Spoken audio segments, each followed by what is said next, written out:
Good evening all, and welcome. Tonight, we're going to be heading to the station for some truly chilling train horror stories. We also have the pleasure of being joined by fellow YouTube narrator Jensen. I hope you enjoy. If you do like his voice, please be sure to check out his channel that will of course be linked in the description and at the end of the video. But for now it's time to get comfortable and let the darkness take control. I used to work at a fast food restaurant and would do the graveyard shift every weekend. After every shift at 5 AM, I would walk to the train station and catch the train home. Usually by then there are your typical drunk people and morning crazies. Usually I'd sit on the first seat of the train so that I can take a moderately comfortable nap on my 1-hour journey home. But that day, I wasn't super tired and decided to take a window seat to watch the sunrise. After a while, I noticed a guy sitting behind me talking to himself, so I had turned off my music to listen to what he was saying. I always do this because I listen to a lot of crime podcasts, not that anything usually happens. In the beginning I could hardly hear what he was saying, but as the train ride went on, the louder he got. Halfway through I heard him say, "The girl's ignoring me," and with that I assumed he was talking about someone he was texting or something. But then I could hear a creaking of the seat as he moved forward, right up next to my ear and said, "You look pretty." All I could do was turn my head and look out the window while humming a tune, pretending that my music was still on. After that, he leaned back into his seat and kept cussing me out. It was getting closer to my stop, and I was getting increasingly worried as this man hadn't stopped cussing me out since he leaned back in his seat. I decided to go on with my normal routine of calling my mum so that she could get me from the train station. Since I speak another language, it was easy for me to explain what had happened and to ask if she could hurry so that she would be there in time for my train. There was just one stop left before mine, and the man was still on the seat behind me, but he had become increasingly more aggressive that I had ignored him, and this time he was saying things like, "She has pretty fingers. I can't wait to get her off the train, and I'll teach you not to ignore me." I had truly hoped that he would have gotten off at the stop before mine, but that didn't happen.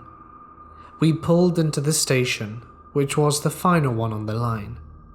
I slowly gathered my things and started to get up as the doors all opened. I made the mistake of glancing back at me as I was getting off and saw the man holding massive bolt cutters. As soon as he saw me, he yelled, "I'll cut your fingers off," and began to chase after me. Luckily, as soon as I ran up the stairs, the man had stopped the chase to catch his breath. I ran across the platforms and saw the man once again. He pointed and laughed, said to the guy with the red bolt cutters who wanted my fingers, "Let's not meet again."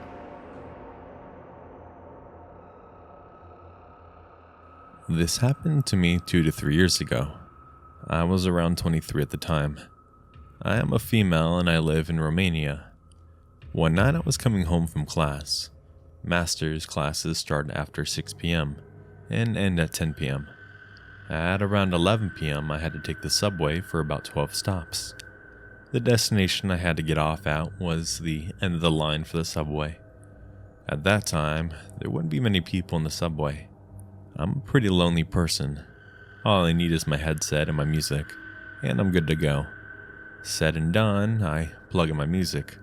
I picked the furthest chair in the subway, away from the only 2 people that were taking the subway with me that time. So far so good, until I see, within the corner of my eye, a silhouette approaching me and sitting right next to me. It was a man, fairly built, dark hair, wearing glasses, a black shirt with a black hoodie, and a sickening smile. He doesn't engage in talking with me, but would just stare at my phone as I would browse through my music. I can hear him heavily breathing. Not like painfully, but still, like he was feeling something very strong. I feel uneasy, so I decided to change my seat and go even further behind, trying to avoid him without looking like a freak myself. I don't know to whom. There was just another person with us the whole way. I guess that scared me even more. I pick a new chair, sit down, and plug my headset again, and proceed with the remaining 6 to 12 stops on my way home. I see the silhouette growing bigger and bigger, and a breeze running on my skin, as I realize that the guy is sitting right next to me, glancing in midair, dead eyes, a big smile, staring right into my phone. I panic. There are still 4 stops to go, and I have nowhere to hide. I look after the other person in the subway, trying to sit next to her, thinking that strength comes in numbers, and she's no longer there. I start shaking a bit, but not allowing the creeper to notice me being vulnerable. I stand up, go to the door, and just decide to stand until my stop comes. This way he won't sit next to me, right? Wrong. He comes straight after me, sits on the chair right next to the door, and because he couldn't see my phone on which he was so focused on so far, from that angle, he fixates on me, right in my soul with his big black dead eyes. And he says, "Hi, gorgeous. Why are you avoiding me?" I'm freaking out as I look at my phone trying to call my boyfriend or message him, and he stops me by saying, "I know no one will help you. You would have sent an SOS message by now. I know you didn't." That moment I realized I'm cornered. He has been focusing my phone to see who I was talking to, trying to figure out if I'd panic, trying to see if I would ask someone for help. He cornered me bad. I had the luck to reach my stop as I would delay any reaction, or ignore him so he would repeat whatever he wanted to say. I drop off and run for the exit, not looking back. I get out at the surface and I don't see him anymore. At this point, I put my phone in my purse and realize I had pepper spray with me all along. My heartbeat comes back to normal as I know at least I have something to defend myself with, but still a long way to get home, and who knows if he is alone or not. I walk away rather fast for maybe 5 minutes from the metro and feel a hand grabbing my wrist hard and pulling me back. Another hand covering my mouth, disabling me from screaming my lungs out. It was him. The same black hoodie, dark hair, and dead-eye stalker. He was furious and said, "Running from me? How dare you run from me? You should be honored I gave you my attention." I'm fairly built for a woman.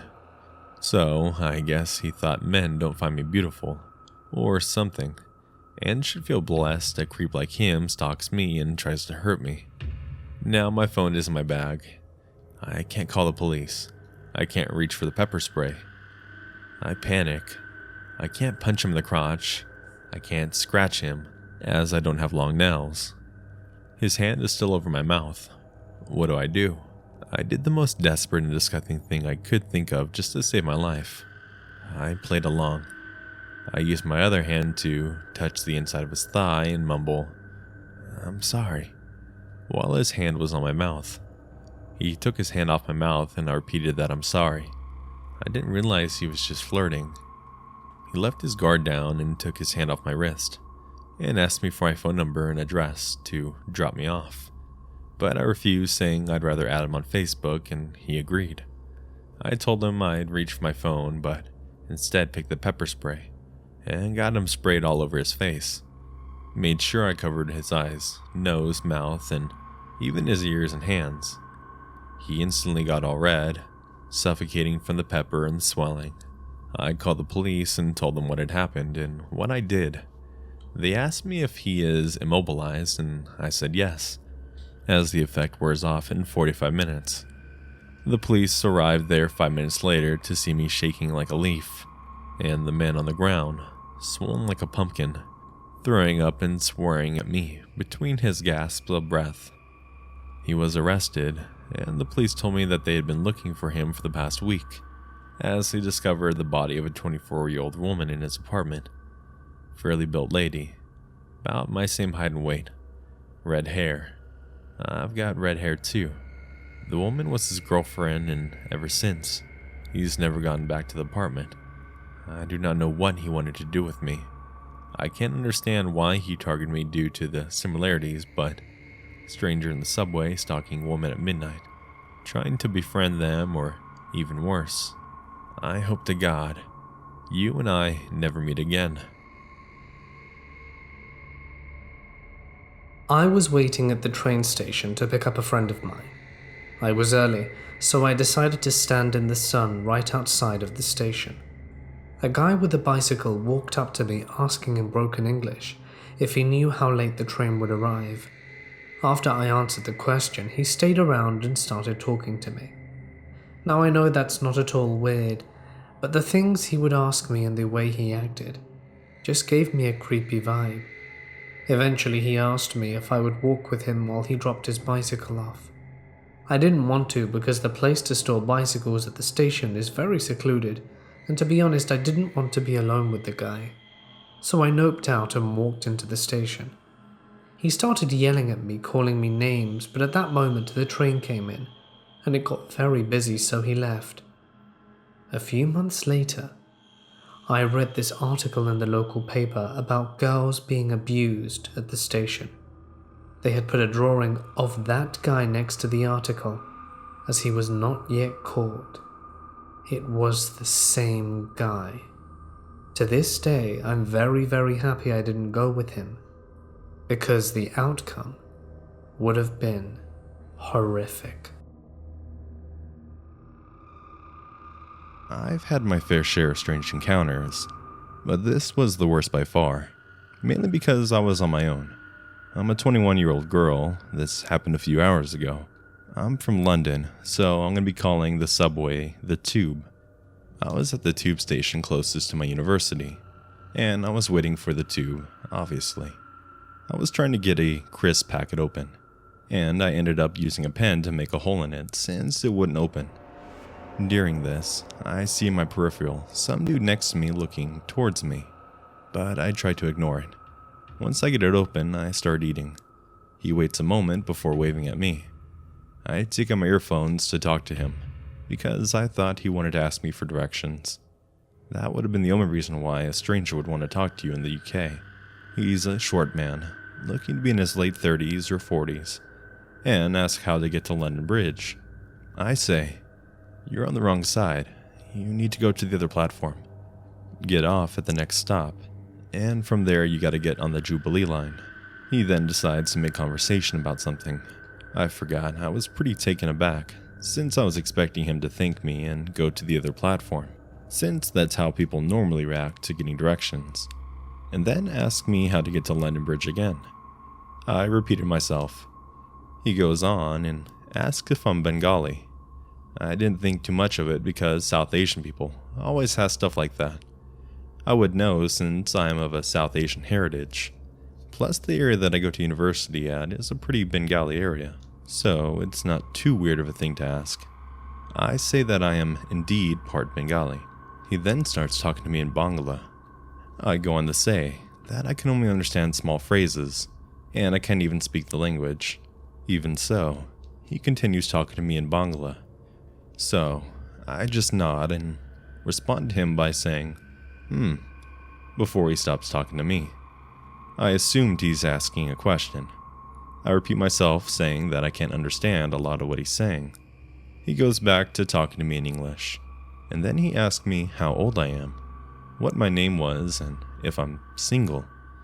I just thought that he was making friendly conversation, so I told him my name, how old I was, and that I am, in fact, single. Big mistake. He then goes on to say how we should look after each other since we're both Bengali, and keeps repeating it in differently worded sentences. I just smiled and nodded, mainly because I was so confused and didn't know what else to do. He starts slowly edging closer to me, still talking to me about God knows what. I'm starting to get uncomfortable, and I'm looking behind him at the small intervals, at the tube tracks, thinking to myself, where's the tube already? It feels like I've been standing here for hours. The tube finally comes and I cut him off saying, "This is my tube, it was nice to meet you," before shaking his hand, thinking that this was the end of our interaction. He then says, "Oh, I'll get on with you." Damn. You gotta bear in mind that I've had a really crappy week, emotionally, because 1 out of 3 of our budgies is majorly ill, and I got the news earlier on today that she's most likely going to be put down tomorrow. She's my favorite bird out of the ones we have, since I got to pick her and name her when we got her a little under 5 years ago. And this dude was dampening my mood more with his weird behavior. I haven't spoken to my friends this week. I just wanted to be alone. So we get on the tube and we stand there where the doors are. I didn't realize until after the tube started moving that he had made me stand with my back almost pinned to the door behind me, and he's in front of me, uncomfortably close. He continues to talk about looking after each other and a few other things, but I couldn't hear because the line that we're on, the central line, is super loud. I hear him utter the word girlfriend, through which got me worried. And then, I don't know why, he called me his best friend and soul partner, or something like that, and then proceeded to hug me. I was so worried he was going to try and lean in for a kiss or something, seeing how fast this has escalated. Luckily he didn't, so I turned away from him so that he ended up hugging my side. I didn't know what else to do except just take it, since what the heck do you do in this situation? Especially if you're in such a confined yet public space. The tube, plus strangers, do not interact with one another here in the UK. It's like an unspoken rule, except in this case apparently. On top of this, I'm pretty socially anxious, so I had no idea what else to do. I was thinking maybe I can get off the next few stops early and try to lose him, but I don't know the upcoming stations well enough to do something like that. My only option was to wait for my station, and while it was only 3 stops away, it felt like 30. Plus, I was pressed for time since I had to get to my Taekwondo class. I didn't have time to get lost in East London. We get to the stop before mine, and he's still talking about whatever. I'm still nodding and stuff, and I don't know what to do. I've never been in this situation before, and it's not like I could use any Taekwondo moves on him to defend myself, since 1, he wasn't harming me, and 2, if I did, I could hurt bystanders, which is not what I wanted to do. Though I am a green belt, I had my Taekwondo kit in my huge sports bag, along with stuff that I needed for class, that I had half an hour before. It was a pretty big bag, and it's awkward to walk around with, let alone fight with. A horde of people get on at this stop, which is normal since it's a pretty central stop. But this means that he gets closer since the space gets more confined. He then asks me for my phone number and hands me his phone. I give him an entirely fake number and a fake name on the spot, since I'm incredibly uncomfortable. Chances are if I told him that I was uncomfortable, he probably wouldn't have taken it well. And since we were on the tube, I had no escape if anything were to happen. So I continued to go along with it. He asked me things like, "Where are you going? Are you going home? Do you live with your parents?" And I just say that I'm going to a friend's house now, and that I'm not going home. Total lie since I'm going to my Taekwondo class, but I felt the need to lie about everything he asked me at this point. I didn't feel safe him knowing anything else about me, no matter how trivial. He then decides to hug me again, and I can feel him trying to get closer. I see this dude next to us look at me. I hoped he could see the discomfort on my face. He didn't do anything though, since I didn't know what he was saying because the tube was so loud. I was too devising a plan in my head to get away from him once we get to my station. The next stop, I knew that since it was around rush hour, I could try to lose him in the rush of people. So we get to the station, I say, "It's nice to meet you," and bolt. I walk super fast through the sea of people, but I can see in my peripheral that he's gotten off with me.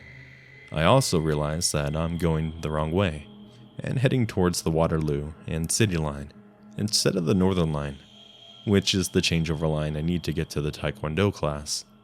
But at that point, I didn't care. I just wanted to get away. Plus, there are multiple ways to get to the Northern line away from this particular station. I get to the escalators and there is a huge, slow-moving line of people by it, which is typical because it's rush hour.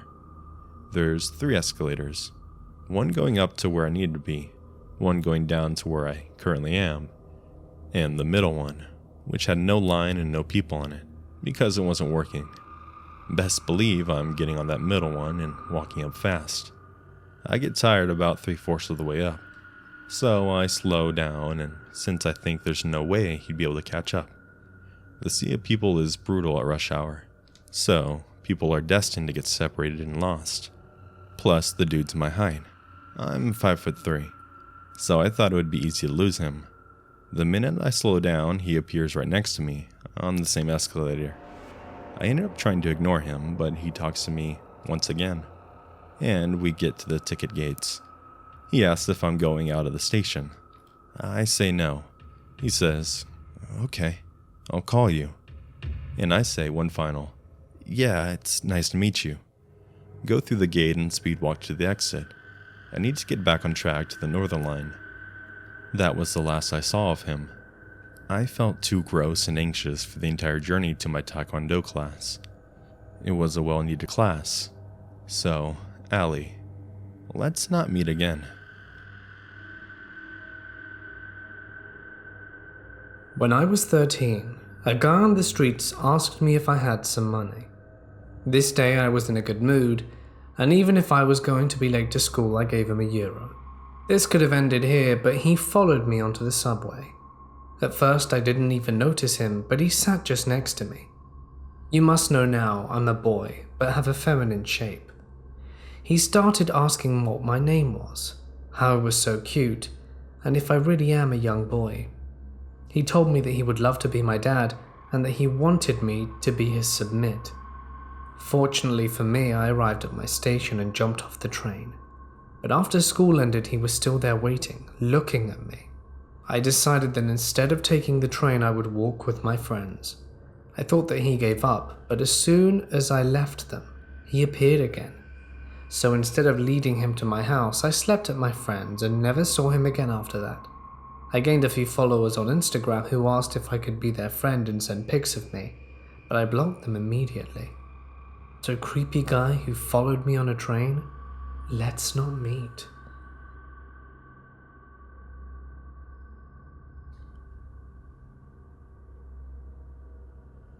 My mom is very strict and protective of my siblings and I. Like, we couldn't sleep over at a friend's house. Couldn't go over to a friend's house unless it was for a school project. And we weren't allowed to walk home from school. Kind of protective. If we were going out, we'd have to take at least one sibling with us. And we'd have to check in every hour. I didn't understand why they were so protective. We lived in a safe city where the crime rate was very low. One night my cousin asks if we, me and my siblings, wanted to sleep over at her house because it was the beginning of March break. We live on one side of the city and she lives literally on the opposite, so the commute was easily about an hour long. My brother and my sister agreed to sleep over, but I decided to stay home. So my mom drove them to the station, and as soon as they left, the fear of missing out hit me. I text my sister that I changed my mind, and I wanted to come, so she says to pack a bag, and she'll get my cousin to pick me up from the station near her. So, I pack a bag and ask my mom if I can go. She's really hesitant because it's so late at night, and she doesn't want me to go by myself. She'd drive me herself, but she'd picked up an overnight shift at the hospital. She eventually let me go, which surprises me, but it was like the first adult thing she's let me do so far, and I was really excited. She warns me not to talk to anyone, and to call her as soon as I get into my cousin's car. I catch the last train for the night, and it wasn't busy. There were only a couple people in the car I was in, and they were minding their own business.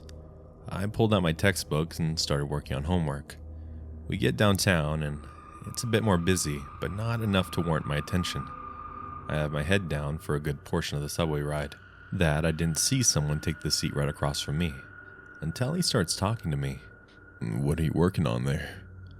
I jump because I wasn't expecting anyone to talk to me, and he laughs. Just trigonometry." "Do you want some help?" I'm really good at math. It's only then that I give him my undivided attention that I can tell that he's not completely sober. So instead, I gave him a polite smile and said, "No thank you," and continued with the next question. I look around and we're literally the only people in the subway car. He doesn't talk to me anymore, and I'm relieved because I broke my mom's rule. Then I hear rustling, and from my peripheral vision, I can see him moving. I look up, and he's doing things to himself that are very inappropriate, and smirking at me. I get uncomfortable immediately and close my textbook, but I don't put it away, just in case he comes towards me. I could use it as a weapon. He keeps touching himself and starts asking me questions, like what my name is, how old I am, and where I go to school, and what I like to do. I ignore all of his questions and pray that for the next 5 stops go by fast. Right before the stop I need to get off at, I put my bag on, but he starts to take his hand out of his pants and starts to stand up too. This scared the crap out of me. So I sit back down and watch as the station that I need to get off at pass at this point. I'm like almost crying, so as soon as the next station comes, I wait for a little indicator that says the doors are closing and bolt out of the subway car at the last second. I turned around and he's standing at the door pounding on the window, with his fist just glaring at me. And I watched the train take him away. I pulled out my phone and called my cousin asking for her to pick me up at the next station and wait by the little collector kiosk until I see her car. This happened 10 years ago. I'm 24 now, but I still get anxious when I take the subway. I never told my mom what had happened because I was scared that she wouldn't let me go out on my own again. But ever since then, I don't take the subway late at night by myself. So, creepy guy on the subway, let's never meet again. In 2018, the Saturday before Christmas, I was out on a birthday bar crawl in the Lower East Side. We were all getting a bit bored with the crowd and decided to go back to one of our friends' apartments to take a breather, listen to music, and decide what to move on to next. Cut to me realizing I had 10 missed calls from various members of my family. My uncle had been rushed to the hospital and didn't make it. My uncle was the youngest of my mother's siblings and was more like an older teenage brother to me than an uncle. We grew up together in a very close family. I didn't think I realized how quickly grief hits when you get news like that. The sound of my father's voice cracking and straining to get the words, "He didn't make it," out of his mouth was more than I could handle.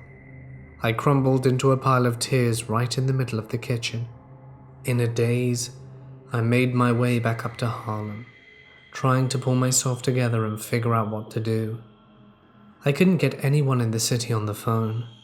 I couldn't get myself to call anyone in my family, so I needed to suck it up and get home that night. Mission accomplished. Flights changed, bags packed with the help of my neighbor, and a couple Klonopin to get me the hell home. All of this to get to the point of the story. I'm barely able to keep myself together as I wait on the subway platform. The change of ticket and lack of savings wouldn't allow for a taxi ride to the airport. Just as I feel like I'm about to completely break down again, I notice a man in a lightly colored, absolutely beautiful suit. He had blonde bobbing curls on top and shortly buzzed on the sides.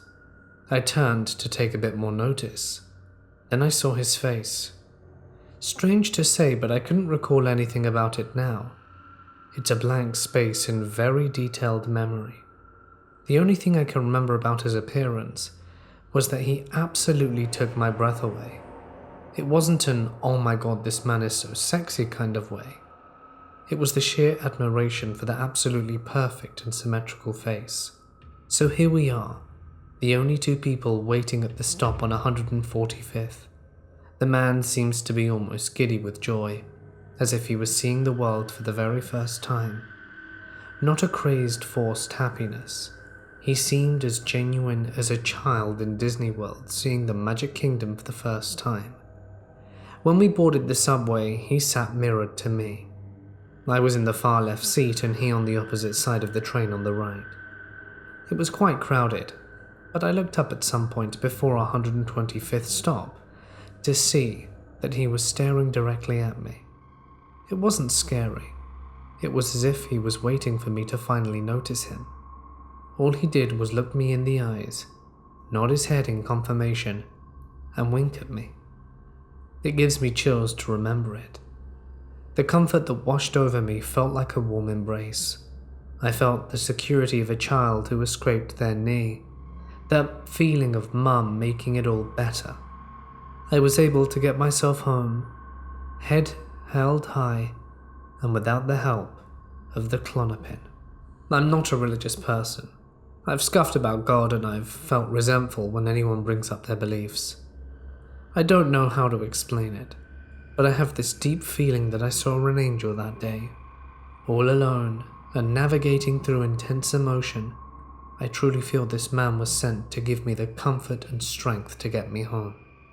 It almost feels embarrassing to say it out loud, but I have no other explanation. Ever since I was 14 years old, I've been scared of lightning. It started when I was out on a soccer field during a thunderstorm and lightning struck the fence, just over 100 feet away from me. The sound was deafening and I can still remember the awful sensation of the sound vibrating through my whole body. But this wouldn't be the only incident involving a lightning strike that I came too close to. The next time, it wouldn't only scare me, it would also be my salvation. When I turned 20, I moved out of my parents, who lived in the capital of my country, to a small community in the south, and I have no intention on moving back. Sure, a girl that grew up in the city is used to the endless variation of restaurants, bars, stores that never close, and a city that never sleeps. But I like it here, despite the low population of the community, and something of a sleepy town stamp on it. I can practically go out whenever I want, wherever I want, and meet a total of 10 people. The neighborhood cats, and if I'm lucky, a cute but lost hedgehog. There is one more reason why I appreciate living in a small town. It is how incredibly safe I feel here. In the city, you can barely go outside alone as a woman after 10 p.m. without feeling such discomfort that you feel compelled to check behind you once or twice every minute. All such discomfort, however, doesn't only happen after said time, or during the darkest hours of the day. It can happen at any time, but that's something you'll learn. Something I had to learn. I was 17 and it was the summer holidays. I was spending most of it at my then boyfriend's house. He lived with his family about 20 minutes outside of the city. I lived with my parents at the time in the city center, just along the green subway line. So if I wanted to go back home, I had to take the commuter train to the central station, walk across it and switch to the green subway line, and ride a few minutes on there to get to my station. I was then in one of the rebellious periods. I had a month before bleached my hair.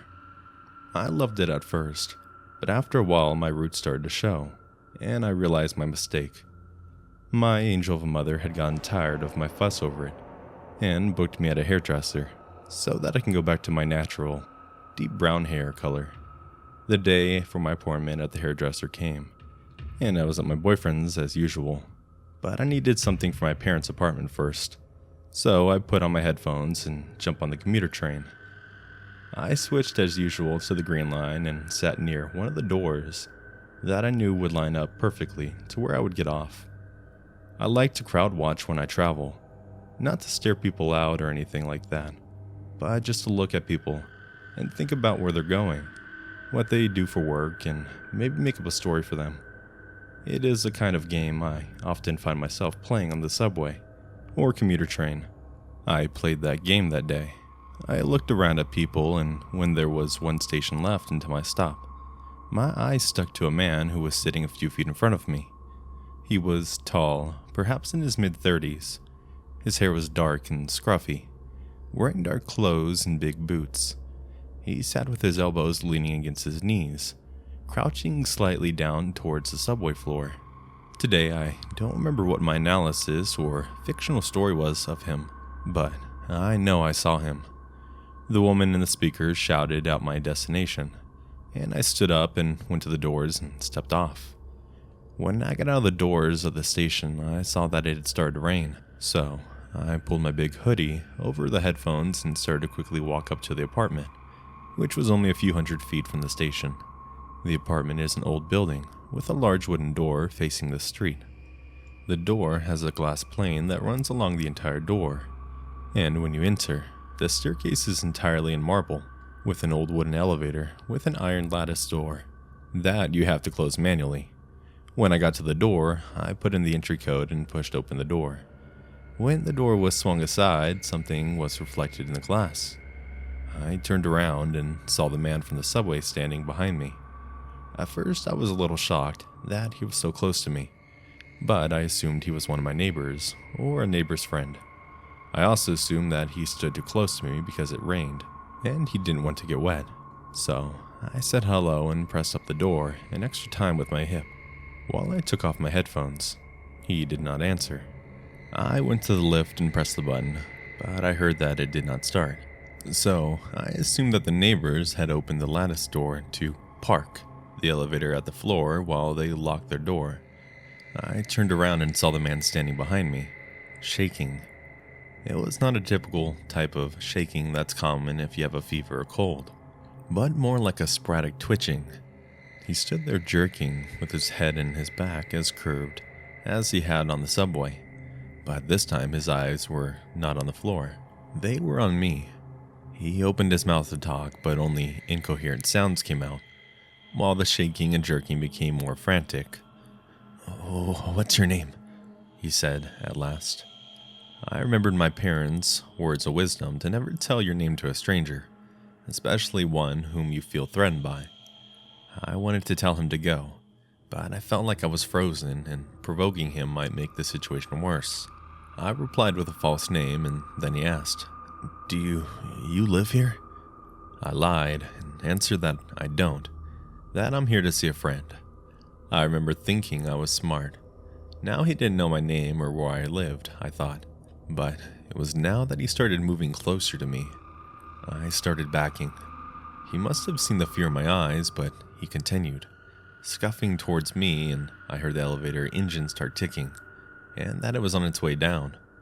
He told me that he had been following me on the train, that he saw me there, and that he just had to follow me. It was now that he lifted his head from his previous position, showing how tall he really was, and the shaking stopped. He spoke again. "You're the most beautiful thing I've ever seen." If I thought I was frozen before, that was an understatement. I was now pressed against the elevator door, and he was so close that I could feel his scent. Some may think that these words still have to be somewhat flattering, but the way he said it sounded like a death sentence, like something bad for me. It was about when I heard the elevator stop on the first floor and someone walked down the stairs to the courtyard door. That door is located on a small platform between the ground floor and the first floor stairs. You also know how you can recognize and distinguish your parents' steps from others. I did this with the steps that came down the stairs, and I heard that they were my father's. I quickly thought that I would scream for him, but then I realized that the man would know that I first lied and that he might get angry and do something to my old father. That was when my father opened the door to the courtyard and the lightning struck the yard. The sound waves of the crackling lightning pressed itself through the open door and made the whole marble stairwell scream. I screamed. The man screamed. I went to my usual position regarding thunder and lightning, fetal position on the floor. He, on the other hand, jumped backwards and started running out, while he shouted that we will be seeing each other again soon. I barely realized what had happened. I was crying up in the elevator and into the apartment where I told everything to my mother and also my father when he came up from the courtyard. We reported the incident to the police and I went and dyed my hair, which made me feel a little safer, as my appearance had changed quite drastically. I was still a little scared after the incident, but also confused. I just kept thinking about what he was saying when he ran out. We will be seeing each other again soon. I knew at least that I absolutely did not want to see him again. However, I didn't get what I wanted. About a month had passed and I had practically forgotten about the situation. I was on my way to the central station to meet up with my boyfriend, who was on the commuter train on his way to me. I stood and waited for him in the hallway between the commuter trains and the subway. In that particular hallway, a lot of people were walking, either to the trains or from their trains. Very few people are standing still in it. As I said, I stood there, looked down the hallway from time to time to try to see if my boyfriend had come yet. When I see someone else standing still, there was someone standing on the other side of the crowd. And although everyone goes in different directions and creates a kind of blurred effect on him, I see who it is. I freeze just like before. He stares at me, not like our first meeting, but as if he's trying to make up if I am who he thinks I am, behind the dark hair. Then my boyfriend comes from the crowd and hugs me, and I have a look away from the man for a few seconds to hug him back. I leaned my head against his shoulder and looked over to see if the man was still there. But then he was gone. I have never seen him since, and I do wonder, has he seen me? This happened a little while ago. I had a long day, and I hate commuting. I see a free spot to sit in, so I take it. I was listening to music with headphones on, and the guy who was sitting next to me says something. He was giant, and didn't smell or look dirty, but he looked very messy, like he could be living in the streets or something. I removed my headphones to ask him what he said, and he answered saying he wanted to know what the time was. I told him the time and tried to put my headphones on again, but he started to keep talking with me. I wish I'd just ignored him and put on the damn headphones.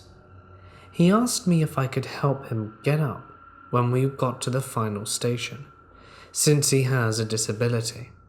I thought nothing of it at the time and said okay, sure, and tried to put my headphones back in again, but was interrupted once more for him to say thank you, that I was very kind, and that not many people would help someone like me.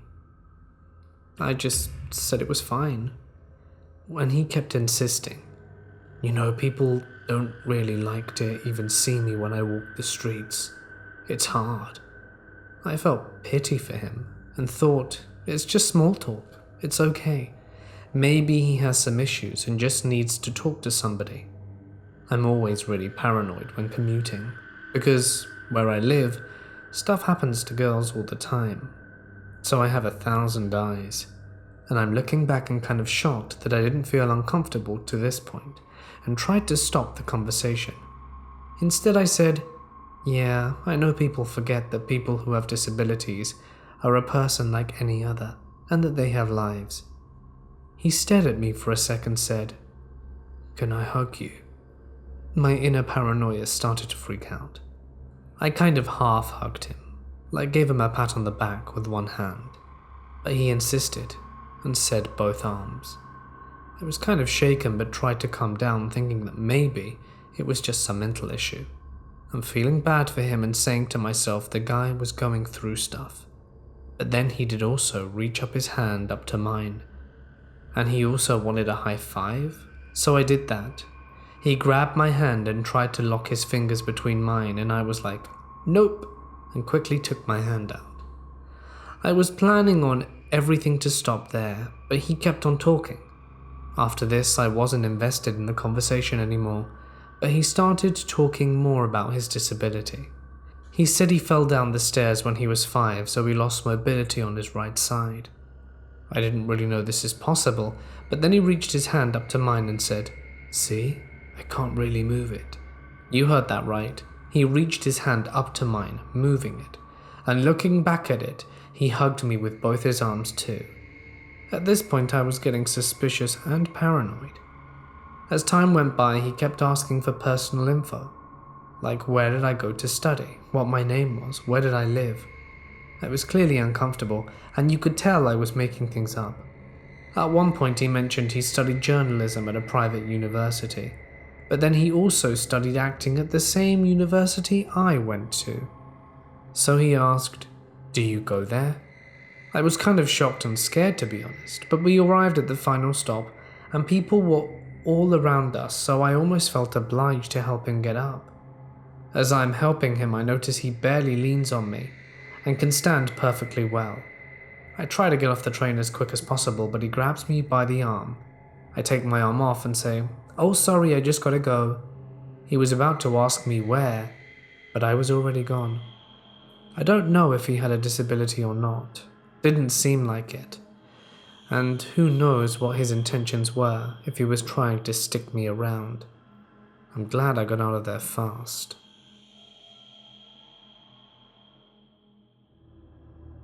I ride the metro to work every day. It's about a 2-hour commute both ways. And despite having taken the same route for 4 years, this is the first time anything like this has happened to me. It started off innocently enough. I was riding home, listening to my podcast and generally being exhausted, and a man got on at one stop. He was wearing a safety vest and work boots.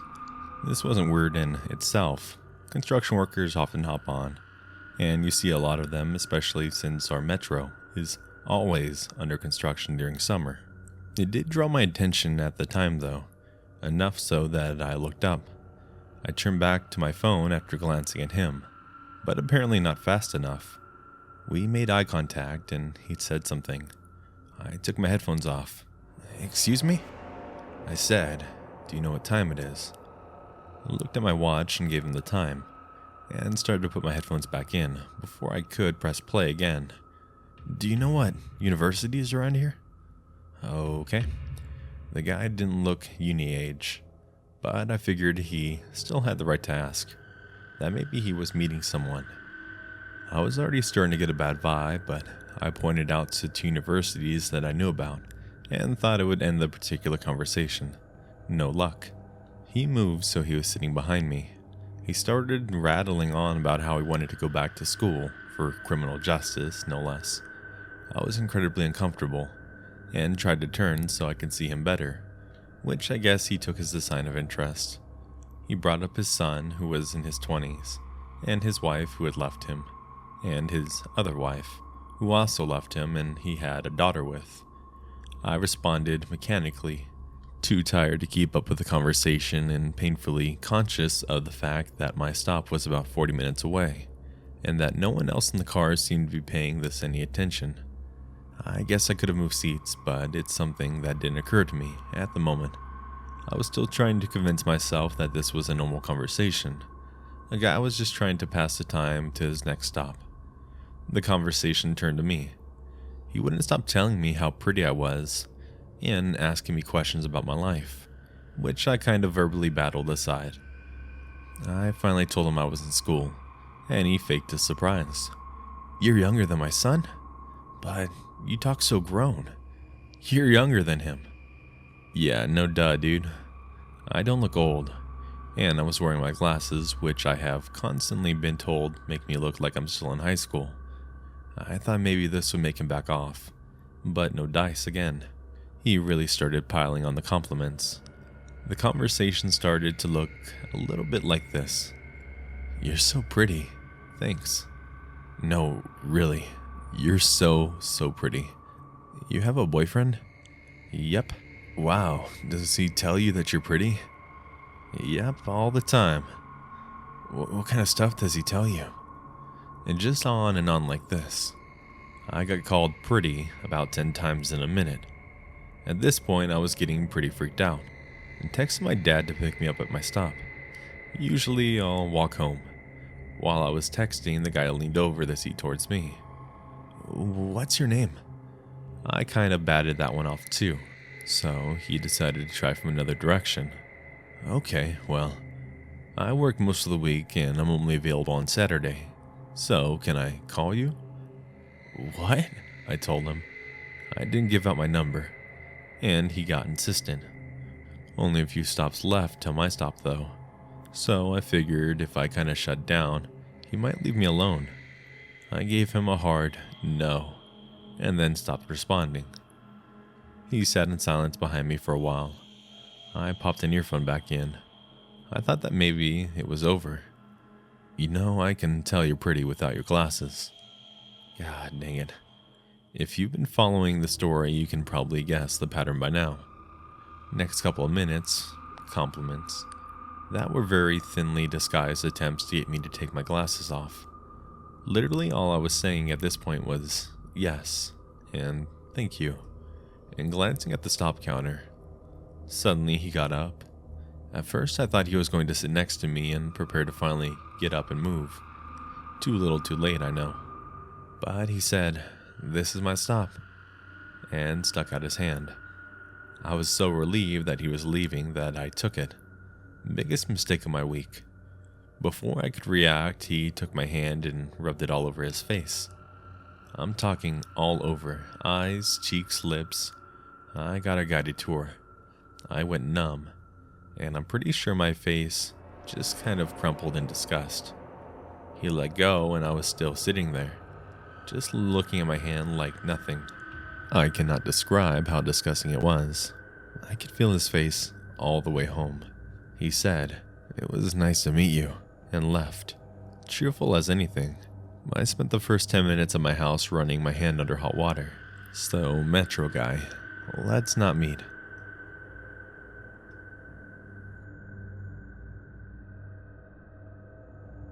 Hello everybody, I want to start by saying thank you to Mortis Media for allowing me to be on today's video. It was a huge honor. And secondly, if you guys are curious about hearing more of my voice, you can check me out over at my channel. I primarily do true stories, but I also do some parodies of your favorite narrators. And soon I will be doing a parody of Mort himself. So keep an eye out for that. And once again, thank you so much.